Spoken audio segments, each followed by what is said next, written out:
ज़रा सोचिए, अगर आपके घर हर साल एक पार्सल आए, लेकिन उस पर कभी भेजने वाले का नाम ना लिखा हो, तो क्या आप उसे खोलेंगे? इस कहानी में ऐसा ही हुआ है। 25 साल तक एक परिवार को हर जन्मदिन पर एक रहस्यमय पार्सल मिलता रहा। जब आखिरी पार्सल खुला, तो उसमें कोई तोहफा नहीं था, बल्कि एक ऐसा सच था जिसने पूरे शहर को रुला दिया।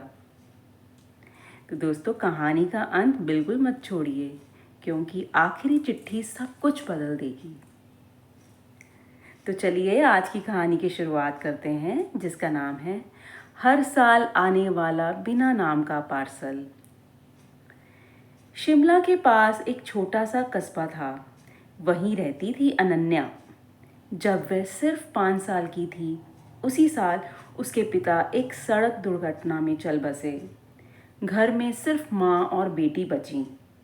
आर्थिक स्थिति बहुत खराब थी, लेकिन एक अजीब बात हर साल होने लगी।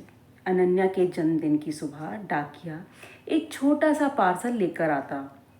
उस पर सिर्फ इतना लिखा होता, अनन्या के लिए। ना भेजने वाले का नाम, ना पता, ना कोई पहचान। पहले साल उसमें एक लाल रंग की कहानी की किताब थी। अंदर एक छोटी सी पर्ची रखी थी। उस पर लिखा था, अच्छी किताबें अच्छे दोस्त बनाती हैं। बस इतना ही। दूसरे साल एक स्कूल बैग आया। तीसरे साल रंगों का डिब्बा। चौथे साल जूते। 5वें साल स्कूल की फीस की रसीद। हर साल ज़रूरत की वही चीज़ जो उस समय अनन्या को सबसे ज़्यादा चाहिए होती। माँ ने डाकघर में पूछा, कुरियर वालों से पूछा, पुलिस तक पहुंच गई, लेकिन किसी को कुछ नहीं पता था। भेजने वाला जैसे हवा में गायब हो जाता। समय बीतता गया। अनन्या पढ़ लिख कर डॉक्टर बन गई, लेकिन हर जन्मदिन वह उसी रहस्यमयी पार्सल का इंतज़ार करती।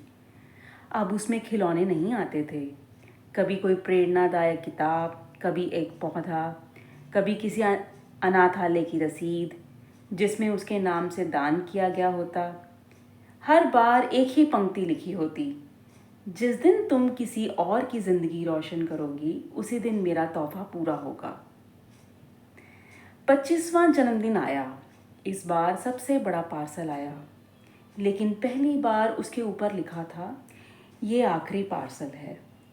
अनन्या के हाथ कांप रहे थे। उसने धीरे धीरे डिब्बा खोला। अंदर एक पुरानी घड़ी, एक तस्वीर और एक लिफाफा था। तस्वीर देखकर उसकी माँ रो पड़ी। तस्वीर में अनन्या के पिता एक अनजान युवक के साथ खड़े थे। माँ बोली, यह तो रवि है। पत्र में लिखा था, प्रिया अनन्या, 25 साल पहले तुम्हारे पिताजी ने मेरी जान बचाई थी। अगर उस दिन वे मुझे नदी से बाहर ना निकालते तो मैं आज जिंदा नहीं होता, लेकिन उसी हादसे में मैंने उन्हें खो दिया। मैंने वादा किया था कि जब तक तुम अपने पैरों पर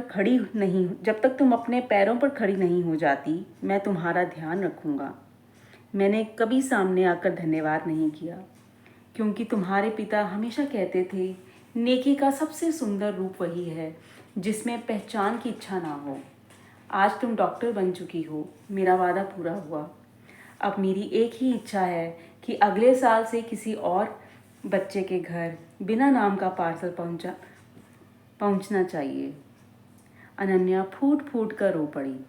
अगले वर्ष उसके जन्मदिन पर उसे कोई पार्सल नहीं मिला, क्योंकि उस दिन वह खुद एक अनाथ बच्चे के घर बिना नाम का पहला पार्सल छोड़कर आई थी, और उसी दिन एक नई परंपरा शुरू हुई। तो इस कहानी की सीख ये है, सच्ची नेकी वह नहीं जो दुनिया देखे, बल्कि वह है जो किसी की दुनिया बदल दे और बदले में अपना नाम भी ना छोड़े।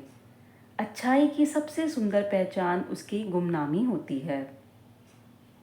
तो दोस्तों, अगर आपको भी किसी की ज़िंदगी में बिना अपना नाम बताए खुशी लाने का मौका मिले, तो क्या आप ऐसा करेंगे? अपना जवाब हमें कमेंट में ज़रूर लिखिए। और अगर इस कहानी ने आपके दिल को छू लिया हो तो वीडियो को लाइक करें, अपने दोस्तों के साथ शेयर करें और ऐसी ही अनोखी कहानियों के लिए द स्टोरी बूम यूनिवर्स को सब्सक्राइब करना मत भूलिए। आपका बहुत बहुत धन्यवाद।